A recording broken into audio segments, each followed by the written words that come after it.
గురురు బ్రహ్మ గురురు విష్ణువు గురుర్దేవో మహేశ్వర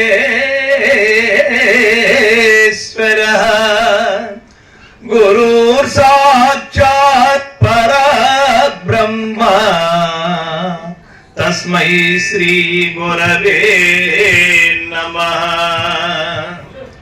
మా గురుదేవులు శ్రీ శ్రీ గంగాధర స్వామి వారి పాదపద్మం వారికి ప్రాణమిలుతూ శ్రీ నిత్య ప్రబోధానంద వెంకటేశ్వర స్వామి వారి పాదపద్మం మైక్ దూరంగా పెట్టుకోవచ్చు. రిమైనింగ్ మైక్ ఆపేస్తే చూడండి, ఆన్లో ఉన్నాయి. మా ఈరోజు రమణబాబు 2 మైక్లు ఆఫ్ చేయి. నేను ఒక విషయం కార్యార్థై వచ్చాను. అచల మహాసభలకి గురు శిష్య అదేవిధంగా ప్రశిష్య బృందాన్ని అందరినీ కూడా సాధారణంగా హృదయపూర్వక ద్వాదశి వందనములు అర్పించి ఆహ్వానిస్తూ ఉన్నాను. ఇది మన అందరి యొక్క సభ. ఎందుకంటే అది వార్షిక ఆరాధన కాదు, ఒక ఆశ్రమం ఉన్నది కాదు, ఒక కళ్యాణ మండపాన్ని వేదికగా ఏర్పరచుకొని గత 2 సంవత్సరాలు కూడా నడిపాం. ఎక్కడ నుంచో దూరం నుంచి గురువులు వచ్చారు. మేము ఒక రోజు వచ్చి వెళితే తెలుస్తుంది ఎంత శ్రమ అనేది. వారు ఎంత దూరం నుంచి వస్తూ ఉన్నారంటే మనం వచ్చి పోతే తప్ప తెలియదు. ఒక అమ్మగారి అక్కను తోడుకొని వచ్చిందని పోయాడంట బావమరిది. సరే వాళ్ళ చెల్లిని తోడుకొని వస్తున్నాడంట. ఏమమ్మా చెల్లిలో ఎట్లా బాగా చూసుకుంటా ఉన్నారా అంటే నాకేమైనా ఆనందంగా ఉన్నాను, మోసయి తగిలినంత ఆనందంగా ఉన్నారనేదంట అని. సరే సంతోషం ఆనందంగా ఉన్నది మన చెల్లి అనుకొని ఇద్దరు వచ్చేసారంట. వస్తా నీళ్లకు దిగారంట బావిలోకి. నీళ్లు తాగేసి వస్తా ఉంటే మోసయి తగిలిందంట దొరి. అప్పుడు అబ్బా ఎంత నెప్పుంది మోసయి అంటే మన చెల్లికి ఇంత కష్టం ఉంది అని గ్రహించాడంట. అంటే అక్కడ అనుభవం లేకొచ్చింది. అందుచేత నేను కూడా ఎవరన్నా పిలిస్తే దూరం రావాలి అని నిర్ణయించుకున్నాను. ఎంత కష్టం తీసుకొని వస్తున్నారు కదా, కష్టం తెలియాలి అనే ఉద్దేశంతో నేను 2 విషయాలు చెప్తున్నానమ్మా. నాకు ఇచ్చిన సమయం 10 నిమిషాలు అంటున్నారు కాబట్టి ఒక 2 నిమిషాలు అటు ఇటు ఉంటుంది. నేను మిమ్మల్ని ఆహ్వానించే టైం కూడా నాకు కొంత కేటాయించాల్సిందిగా సభా అధ్యక్షులు వారు కోరుతూ ఉన్నాను. వేదిక పైన 3 అధ్యక్షులు ఇక్కడే ఉన్నారు. బ్రహ్మ విష్ణు మహేశ్వరు లాంటి 3 ఇక్కడే ఉన్నారు. 2 అధ్యక్షులు మాత్రం ఇక్కడ లేరు. ఈ 5 మంది అధ్యక్షులు కూడా నేను ఏమి కోరుకుంటున్నానంటే, నాలో ఉన్నటువంటి సంకల్పం ఏమిటంటే, ముందు అద్వేష్ట అన్నిట్లో కూడా పరమాత్మ ఉంది.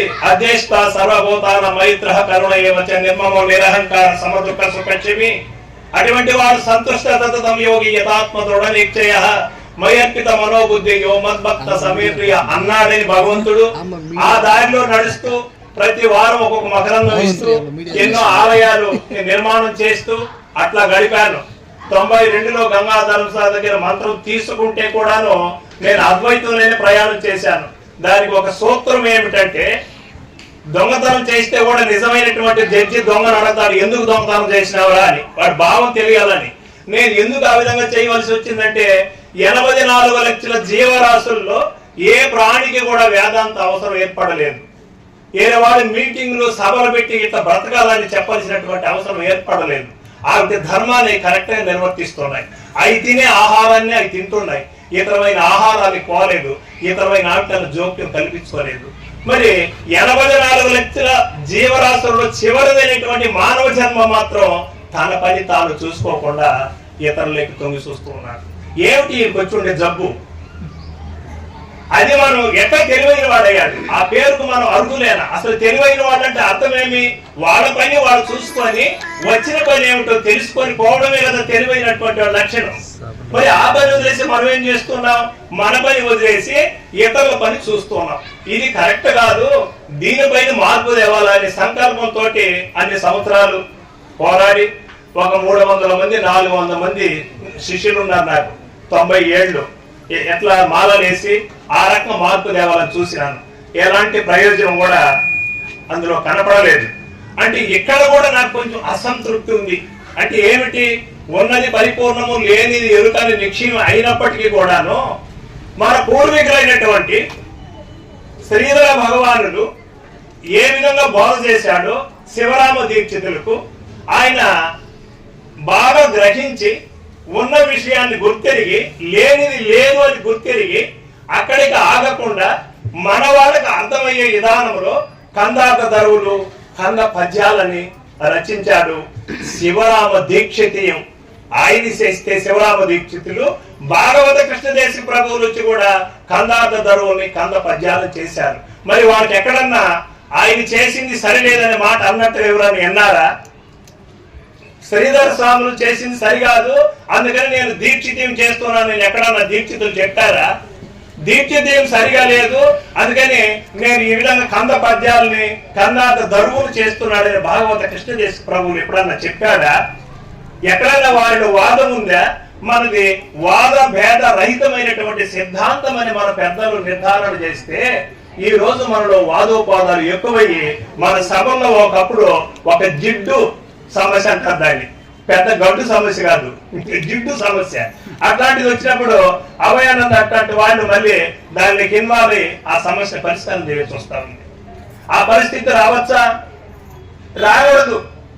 దాన్ని మనం జాగ్రత్త పడాలి. ఇదంతా అధ్యక్షులు వారికి చెప్తున్నాను. దీన్ని నిర్మూలన చేసే దానికోసం తిరుపతి అఖిల మహాసభలో ఏం ప్లాన్ వేస్తారో చూస్తారని మాత్రం నేను చెప్తూ ఉన్నాను. మనకు పూర్వీకులు ఏం చేశారమ్మా, బుర్ర కథ అని పెట్టారు. అంటే మన బుర్రకి ఎక్కేదానికి చెప్పాలని చిన్నమ్మ కథ, కావమ్మ కథ, ఇట్లా కథలన్నీ చెప్పి మన బుర్రకి ఎక్కించాలని చూశారు. ఎక్కిందా? ఎక్కలే, ఏమాత్రం వీలు పడలేదు. సరే అది కాదని చెప్పేసి రాముడిని నమ్ముకుని, కృష్ణుని నమ్ముకుని, దేవతలు నమ్ముకుని అని చెప్పేసి వ్రతాలు, క్రతువులు, జప తపాలు ఎన్నో చెప్పిరి. దానివల్ల మనం నిశ్చయానికి వచ్చినామా? రాలేదు. ఎందుచేత అవన్నీ ఎరుకు మార్గాలే అని రాలేమో అని మన నిశ్చయం అయింది. ఇప్పుడు నిజమైనటువంటి మార్గం మనం తెలుసుకున్నప్పుడు ఉన్నది పరిపూర్ణము, లేనిది ఎరుక. శివరామ దీక్షితములో అన్ని నిరసనమే. ఇది ఉందని నిరూపణ ఎక్కడా లేదు. ఉన్నదానికి ఏమి చెప్పడానికి లేదు, లేని దానికి ఎంత చెప్పుకున్నా పాఠంలే గాని అది నిజము కాదు అని మనకు అందరికి తెలుసా తెలీదా? ఎక్కువ మందికి తెలుసు. శివరామ దీక్షితం చెప్పింది అదే. ఇప్పుడు మనము పారమాటిగా మన పెద్దలు చేసుకునే దాంట్లో మన వాదానికి ఏంటి పోవాలి? అసలు ఉన్నది పరిపూర్ణం, ములుగుర్తులు సందు లేకుండా ఉన్నది పరిపూర్ణం అన్నప్పుడు వాడు సమాధి పూజలు చేసుకుంటేమి, భజన చేసుకుంటేమి, ఉపన్యాసం చెప్పుకుంటేనేమి, ఏం చేస్తేనేమి ఉన్నది పరిపూర్ణమే కదా. ఎరుక లేదు కదా, అసలు ఎరుకే పుట్టలేదు కదా. మరి పుట్టనే గిట్ట దానిపైన ఎందుకు ఇంతకి వాదోపవాదాలు? అంటే మన అహం అడ్డొస్తూ ఉంది. నాకు బాగా తెలుసు అని ఏదో ఒక్కర మార్గంలో చూపించి ఇట్ట తాగే నీళ్ళు ఇట్ట తాకుండా ఇట్ట తిప్పుకొని వచ్చి ఇట్ట తాగే ప్రయత్నం ఎందుకు? ఇది అవసరమా? నేను ఉపన్యాసం చెప్పలేదండి. ఇప్పుడు మా సభకు అధ్యక్షులు ఉన్నారు, ఇక్కడ రాబోయే శ్రోతలు ఉన్నారు. నేను ఒక కార్యనిర్వాహకులుగా నాకున్నటువంటి సమస్యను మీ ముందు పెడుతున్నాను. అందుకే కొన్ని ప్రశ్నలు అని పెట్టాం. ఇప్పుడు కొద్దిమంది అంటారు సిద్ధాంతంలో ప్రశ్నలు ఉన్నాయా అని, ఇంకా కొద్దిమంది అంటారు అచల మహాసభలు ఉన్నాయా అని. ఏమిటి పేరు పీసు? ఉన్నది పరిపూర్ణమే కదా, లేనిది ఎరుక కదా. మరి అంతా కూడా పరిపూర్ణంగా భావించేటువంటి వారికి ఈ భేదాలు వస్తాయా? ఇది అసాంప్రదాయం అనే పదం వస్తుందా? మరి ముందనింది అదే కదా. వాడు కులవంతుడు, వాడు గుణవంతుడు, వాడు రూపవంతుడు, వాడు ధనవంతుడు, ఇట్లా భేదాలను ఎప్పుడున్నాయి? ఎరుకలో ఉన్నప్పుడు ద్వైత అద్వైతంలో ఉన్నాయి. మరి అచలంలో కూడా అయ్యే ఉంటే ఏమిటి మనం ఎదిగింది? ఏమి నిశ్చయానికి వచ్చాం మనం? అచలను చూసినప్పుడు మిగతా వాళ్ళు అందరూ కూడా ఉండాలి. వీళ్ళు కూడా మనతో పాటే ముందు బాగా నావులు వేసుకొని దేవునికి మొక్కుతూ ఉన్న వాళ్ళే కదా. ఈ రోజు గురువు దగ్గర పోయిన కారణంగా వీళ్ళలో మార్పు వచ్చింది. ఎట్లా? సొంత లాభం కూడా కొంత మానుకుంటూ ఉన్నారు, పరోపకారం చేస్తూ ఉన్నారు, మంచి పనులకి ఒడిగడుతూ ఉన్నారు, దుర్మార్గ పనులకు రావడం లేదు, లోక శ్రేయస్సు కూడా వీళ్ళు ఉపయోగపడతారు, ప్రకృతి ధర్మాలకు అవరోధం వేయడం వల్ల కలగలేదు. ఇవన్నీ అవసరం ఉన్నదా లేదా? ఇవన్నీ ఎరుక కదా, వీటితో మనకేం సంబంధం అని వదిలేస్తామా? అసలు పరిపూర్ణంతో మనకేం పని? పరిపూర్ణం అని నువ్వు చెప్పితే వచ్చిందా? నువ్వు చెప్పకనే పరిపూర్ణమై ఉన్నదా?